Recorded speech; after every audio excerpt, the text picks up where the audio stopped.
గౌరవనీయ శ్రీ నారా చంద్రబాబు నాయుడు గారికి, నా సహచార మంత్రివర్యులకు, ప్రభుత్వ ప్రధాన కార్యదర్శి మరియు revenue special chief secretary Shri Sai Prasad గారికి, సిసిఎల్ఏ శ్రీమతి జయలక్ష్మి గారికి, డీజీపీ శ్రీ హరీష్ కుమార్ గుప్తా గారికి, వివిధ శాఖల అధిపతులకు, వివిధ జిల్లాల కలెక్టర్లకు, ఎస్పీలకు అందరికీ కూడా స్వాగతం సుస్వాగతం.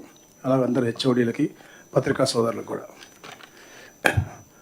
ప్రస్తుతం ప్రపంచంలో మనం చూస్తూ ఉంటే ఏదో ఒక దగ్గర యుద్ధం జరుగుతూ ఉంది.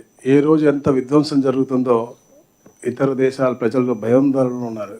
కానీ మన దగ్గర విధ్వంసం అనేది 2019, 24 జరిగింది. ఆ విధ్వంసాన్ని నుంచి బయటపడాలి, ఈ రాష్ట్రాన్ని బయటపడేయాలి, తప్పకుండా పునర్నిర్మించాలి, భావితరాలకు మంచి వాళ్ళ లక్ష్యంతో చాలా ఒక ప్రణాళిక వేసుకుని మన గౌరవ ముఖ్యమంత్రి గారు ముందుకు వెళ్తూ ఉన్నారు. దాంట్లో భాగంగానే మనం చూస్తూ ఉంటే ఆంధ్రప్రదేశ్లో మాత్రం గత 21 నెలల్లో మార్పినప్పుడల్లా కూడా అభివృద్ధి అనేది పురోగమన దిశగా పోతూ ఉంది. దానికి అది నిదర్శనం.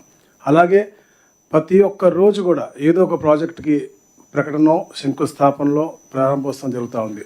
అదే కారణంగా ఈరోజు లోకేష్ గారు కూడా మనతో లేరు, ఇవాళ రేపు అలాంటి కార్యక్రమాల్లో ఉన్నారంటే దానికి నిదర్శనం గౌరవ ముఖ్యమంత్రి గారి యొక్క విజన్ను, క్రెడిబిలిటీ, ఆయన ఆహర్నిశలు కొనసాగిస్తున్నటువంటి కృషి దానికి కారణం అని చెప్పేసి తెలియజేస్తా ఉన్నాం. ఈ గత 20 నెలల్లో మనం 6.3 lakhs ఉద్యోగాలను మనం కల్పించాం. కాకపోతే 20 లక్షల ఉద్యోగాలు కల్పిస్తామని చెప్పి మనం మాట ఇచ్చాం. 50 లక్షల మందికి ఉద్యోగ అవకాశాలు కల్పించాలి దృఢ సంకల్పంతో ఇప్పుడు మనందరం కూడా పనిచేస్తూ ఉన్నాం. నిజంగా చాలా సంతోషంగా ఉందని చెప్పి తెలియజేస్తూ ఉన్నాం. అలాగే విజన్ 2047లో భాగంగా 165 గిగావాట్స్ క్లీన్ ఎనర్జీని ఉత్పత్తి చేయాలని లక్ష్యంగా పెట్టుకోవడం జరిగింది. ఇందుకు దోహదం పడే విధంగా అసైన్ భూముల చట్టాలను ఇటీవల సవరణ కూడా చేశాం. ఈ సవరణ ద్వారా క్లీన్ ఎనర్జీ ప్రాజెక్టులకు లీజుకు ఇవ్వచ్చు. తద్వారా ఆ ప్రాజెక్టులు త్వరగా ఏర్పడటానికి, అలాగే ముఖ్యంగా ఏదైతే వెనుకబడిన ప్రాంతాల్లో బీడుభూలు, చౌడు భూములు ఉన్నాయో అక్కడున్న రైతులకు కూడా స్థిరమైన ఆర్థికంగా స్థిరపడే విధంగా, వారికి కూడా మంచి లబ్ధి పొందే విధంగా కూడా ఈ సవరణ చేయడం నిజంగా చాలా ఆనందదాయకం. రాష్ట్రానికి వస్తున్న పెట్టుబడులు బుల్లెట్ వేగంతో గ్రౌండ్ చేయాల్సిన అవసరం చాలా ఉంది. ఇందుకోసం స్పీడ్ ఆఫ్ డూయింగ్ బిజినెస్ నుంచి స్పీడ్ ఆఫ్ డెలివరీ గవర్నెన్స్ గురించి మన సీఎం గారు గత కలెక్టర్ కాన్ఫరెన్స్లో చెప్పడం జరిగింది. మనం మన పాలనలో కొంత వేగాన్ని పెంచాం. అటు సంక్షేమ పథకాలపై సక్రమంగా అందించడంతో పాటు అభివృద్ధి పనులు కూడా గ్రౌండ్ చేయిస్తూ ఉన్నాం.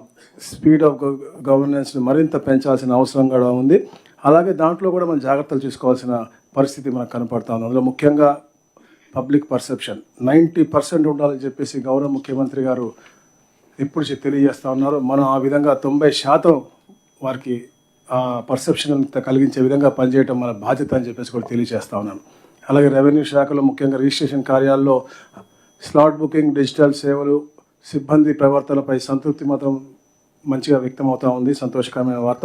అలాగే అత్యంత తక్కువ ఫీజుకే మనం అయితే వారసత్వ భూములను నమోదు చేసుకునే ప్రక్రియ మనం ఏదైతే ఇచ్చామో అది కూడా చాలా సంతోషం వ్యక్తం చేస్తూ ఉన్నారు ప్రజలు కూడా. ఇలాంటి ఎన్నో మంచి కార్యక్రమాలు చేసి ప్రజల్లో ఒక పాజిటివ్ పర్సెప్షన్ తీసుకురావాలని చెప్పేసి గౌరవ ముఖ్యమంత్రి గారు మనం ఆదేశించారు. అలాంటి ఏమైనా సలహాలు, సూచనలు ఇంకేమన్నా కూడా తమరు కూడా మా అందరికి కూడా ఇవ్వచ్చని చెప్పి తెలియజేస్తాను. ముఖ్యంగా దేశంలో ఏ ముఖ్యమంత్రి కూడా చెప్పని విధంగా తప్పకుండా ఈ రెవెన్యూ సమస్యల్ని నేను 1 సంవత్సరంలో పూర్తి చేసి, ఎందుకంటే ఎక్కడికి వెళ్ళినా కూడా 61% మనకి గ్రీవెన్స్ రెవెన్యూ వస్తూ ఉంది. కాబట్టి 1 year టైంలో ఇవన్నీ కూడా రిజాల్వ్ చేస్తామని చెప్పేసి ఎప్పటికప్పుడు రివ్యూ చేసుకుంటూ మన చీఫ్ సెక్రటరీ గారు అవ్వచ్చు, సిసిఎల్ఏ గారు అవ్వచ్చు, అందరికి కూడా ఒక మార్గదర్శకాలు దిశ నిర్దేశించుకుంటూ ముందుకు వెళ్తూ ఉన్నారు మన గౌరవ ముఖ్యమంత్రి గారు. దాంట్లో భాగంగానే మన రెవెన్యూ క్లినిక్లు ప్రతి నెల చేస్తామో దాంట్లో చాలా పాజిటివ్గా అందరు కలెక్టర్లు కూడా పార్టిసిపేట్ చేయటం, ఒక పాజిటివ్ థింగ్స్ అన్ని బయటకు వస్తూ ఉన్నాయి. అందరూ కూడా సంతోషం కూడా వ్యక్తం చేస్తాను. దాన్ని మీ అందరినీ కూడా నేను అభినందిస్తూ ఉన్నాను. దాంట్లో ఎక్కడన్నా మీకు చిన్న చిన్న ఇబ్బందులు ఉంటే తప్పకుండా మీరు గవర్నమెంట్కి రాయండి. గవర్నమెంట్ టేక్ పాలసీ డెసిషన్స్ ఏమైనా ఉంటే, లేని పక్షంలో కూడా మీరు ఎక్కడ ఇబ్బంది పడాల్సిన అవసరం లేదు. మేమందరం మీకు అండగా ఉన్నామని కూడా చెప్పి తెలియజేస్తా ఉన్నాను. ముఖ్యంగా ఎందుకంటే మనం ఆలోచించాల్సింది అది కేవలం ఒక ఫైల్ కాదు, మన దగ్గరికి వచ్చింది ఒక పేదవాడి యొక్క జీవితం, వాడి యొక్క నమ్మకం. సో మనం ల్యాండ్ రికార్డ్స్తో పాటు పబ్లిక్ ల్యాండ్ అన్ని కూడా పరీక్షించాలి, న్యాయం చేయాల్సిన బాధ్యత మనకు ఉందని చెప్పేసి కూడా నేను తెలియజేస్తా ఉన్నాను. అలాగే భూ వివాదాలన్నీ కూడా మరింత సమర్థంగా పరిష్కారానికి మీ నుంచి కూడా సలహాలు కోరుతా ఉన్నాం. ముఖ్యంగా పట్టదారు పాస్ పుస్తకాలు కూడా మనం ఒక యుద్ధ ప్రాతిపదన కార్యక్రమాలు కూడా పంపిణీ కార్యక్రమం చేశాం. ఇప్పుడు ఒక మంచి ఎస్ఓపి కూడా మన సాయి ప్రసాద్ గారు ఇచ్చారు. ఎలాగైతే పట్టదారు పాస్ పుస్తకాలు ఎలాంటి తప్పిదాలు జరగకూడదని చెప్పేసి ముందుగానే వాళ్ళ యొక్క ఈకేవైసీ తీసుకొని దాని తర్వాతే మనం ఈ పట్టదారు పాస్ పుస్తకాలు ప్రింట్ చేసి వాళ్ళకి ఇవ్వటం, అది ఒక మంచి వాతావరణంలో ప్రతి ఒక్క నెల కూడా గౌరవ ముఖ్యమంత్రి గారు పాల్గొనడం నిజంగా ఒక పాజిటివ్ వైబ్రెంట్ థింగ్ అని చెప్పేసి కూడా తెలియజేస్తా ఉన్నాను. ముఖ్యంగా వెబ్లాండ్ డేటా ప్రకారంగా 1,95,00,000 ఎకరాల భూమి 22A జాబితాలో నమోదై ఉంది. ప్రతి గ్రామంలో కూడా ఇది ఒక మెథడాలజీ, ఒక మెకానిజం కూడా ఈ వీక్లో మన CCLA గారు ఇస్తారు. తప్పకుండా 20A జాబితా, ఎందుకంటే మనం రిజిస్ట్రేషన్కి వెళ్తే కానీ అతని భూమి 22Aలో ఉందా లేదా అని వాళ్ళకి తెలియట్లేదు. సో ముందుగానే మన గ్రామ సభలు పెట్టి మనం కింద పర్యవేక్షించుకోవాల్సిన అవసరం ఉంది కలెక్టర్లందరూ కూడా. ఎందుకంటే గ్రామ సభలు పెట్టి 22Aలో ఏ గ్రామంలో ఏ భూమి ఉంది అనేది కూడా మనకు డిస్ప్లే చేసే విధంగా స్వర్ణ గ్రామం, స్వర్ణ వార్డు ఏదైతే ఉన్నాయో, లేకపోతే పంచాయతీ ఆఫీసుల్లో కానీ ఈ ఊర్లో ఈ భూములు 22Aలో ఉన్నాయని చెప్పేసి మనం అక్కడ డిస్ప్లే చేస్తే తప్పకుండా వాళ్ళు they will come forward and apply for rectification, which if we can do definitely we should do అని చెప్పేసి కూడా తెలియజేస్తున్నాను.